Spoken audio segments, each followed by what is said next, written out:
Now, whilst a great many concept cars that were originally destined for production ultimately didn't make it due to various reasons, mostly financial, this one in particular makes me the most sad because of just how close it was and how production ready it was.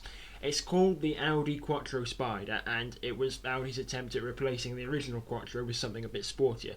Despite the fact they're already developing the S2, I assume they must have wanted something more low slung and more akin to a true sports car.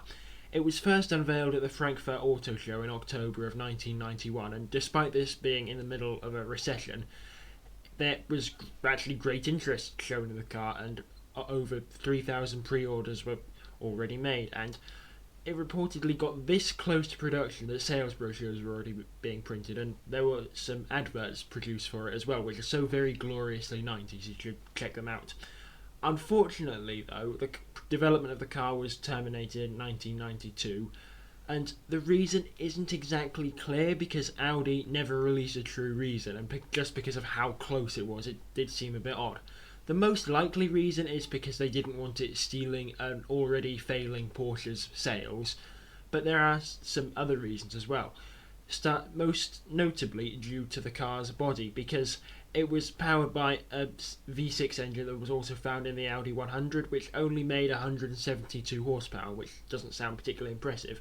But due to the car's very low weight of 1,100 kilos, due to its aluminium body, it was actually quite sprightly and could reach a top speed of 155 miles an hour, although that was limited.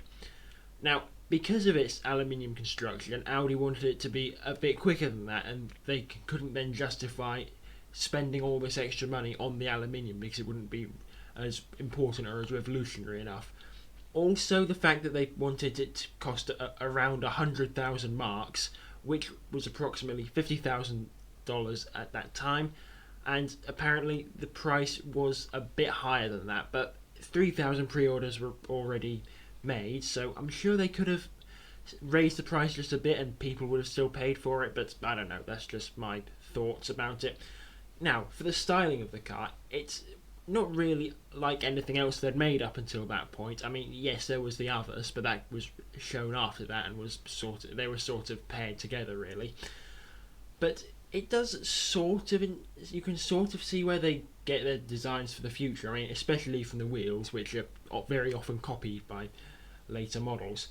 And a cool party trick for the car is, you notice it's called the Spyder, but it disguises that very well because you can actually remove the glass roof panels and then have them cover the engine. Again, that's also detailed in that advert.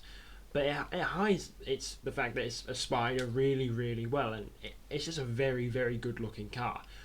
And it's not really that outlandish either, because like I said, it was basically production ready, and that just makes me really quite miserable because there aren't too many reasons as to why they didn't. Because yes, usual reasons for cars not making it at this time is, well, it was a recession, but 3,000 pre-orders were placed.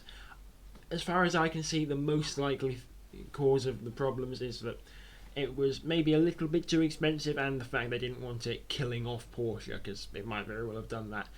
And to be honest, I mean, if I had to choose between the two, I'd still choose Porsche, but I'd rather have this as well. But hey, this is another forgotten concept car for you all. Hopefully you're now all aware of it and now maybe sharing in my disappointment that it didn't make production. But yes, hopefully you had a great day or night or evening or wherever you are. See you next time.